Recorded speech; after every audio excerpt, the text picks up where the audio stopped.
आज 2 अक्टूबर यानी महात्मा गांधी की जयंती है। गांधी जी के कई किस्से ऐसे हैं जिनसे हम जीवन प्रबंधन के सूत्र सीख सकते हैं। इस मौके पर आज हम आपको महात्मा गांधी के 3 चर्चित किस्से बताएंगे। पहला किस्सा दांडी यात्रा के समय की है, जब एक जगह गांधी जी आराम करने के लिए थोड़ी देर रुके और फिर चल दिए। उस समय अमेरिका के एक पत्रकार वॉकर भी यात्रा में आए हुए थे। गांधी जी चल रहे थे। वॉकर ने उनके सामने चलते हुए कहा, मेरा नाम वॉकर है और मैं अमेरिकी अखबार का पत्रकार हूं। वॉकर सोच रहा था कि गांधी जी रुककर उससे बात करेंगे, लेकिन गांधी जी ने चलते चलते ही कहा, इस समय मैं भी वॉकर हूं, आप मेरे साथ चलें, हम चलते चलते बात कर लेंगे। यह सुनकर वॉकर वहीं रुक गए, क्योंकि वो गांधी जी की गति के साथ चल नहीं पा रहे थे। गांधी जी वहां आगे बढ़ गए। उस समय गांधी जी से एक व्यक्ति ने कहा, वॉकर बड़े पत्रकार हैं, उससे बात करते तो दांडी यात्रा का प्रचार हो जाता। गांधी जी ने उस व्यक्ति से कहा, मेरे लिए सबसे महत्वपूर्ण समय है। वह पत्रकार ऐसे समय आया है जब मेरे पास समय ही नहीं है, मैं प्रचार के लिए रुक नहीं सकता। गांधी जी ने सभी साथियों को समझाते हुए कहा, हमारा शरीर और समय दोनों सबसे कीमती है। शरीर को स्वस्थ रखें और समय का सदुपयोग करें। गांधी जी हमेशा कहते थे कि दूसरों की कमजोरी का लाभ न उठाएं।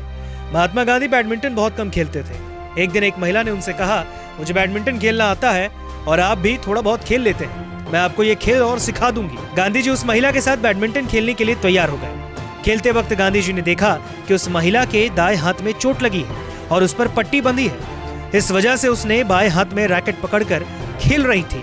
गांधी जी ने बाएं हाथ में रैकेट लेकर खेलना शुरू कर दिया। ये देखकर उस महिला ने कहा, मेरे सीधे में तो चोट लगी है, इस कारण मैं उल्टे हाथ से खेल रही हूँ, लेकिन आप क्यों बाएं हाथ से खेलने लगे? गांधी जी बोले, अभी तुम सीधे हाथ से नहीं खेल पा रही हो, मैं इस बात का फायदा नहीं उठाना चाहता। अगर मैं सीधे हाथ से खेलूंगा तो संभव है कि मैं जीत जाऊं। खेल में जीत हार अपनी जगह है, लेकिन जब किसी से मुकाबला हो तो समानता के साथ करना चाहिए। किसी कमजोरी का फायदा नहीं उठाना चाहिए।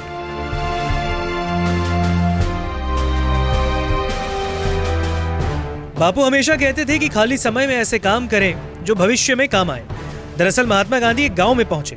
गांव वालों ने गांधी जी से कहा कि अभी हमारे पास बहुत समय है, फसलें कट चुकी हैं, इस कारण सभी फुर्सत में हैं। गांधी जी ने कहा, अगर समय है तो इस समय कुछ ऐसे बीज बोएं जिसकी फसल अलग ढंग से उगे।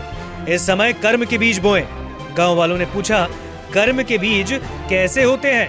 गांधी जी ने जवाब देते हुए कहा, कर्म के बीज से आदत, चरित्र, भाग्य और सेवा जैसे फल उगते हैं। कर्म के बीज बोएंगे तो आप लोगों की आत्मा तृप्त होगी। ऐसे काम करें जिनसे भविष्य में लोगों का कुछ भला हो। खाली का समय का सही उपयोग करेंगे तो जब हम व्यस्त होंगे उस समय ही हमारा जीवन आसान बना सकते हैं।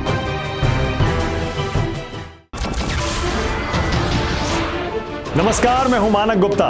अगर आपको हमारा ये वीडियो पसंद आया हो तो इसे लाइक और शेयर जरूर करें, और हाँ, हमें सब्सक्राइब और फॉलो करना ना भूलें ताकि आप देश और दुनिया की कोई खबर मिस ना करें। तो जुड़े रहिए हमारे साथ और देखते रहिए न्यूज़ 24।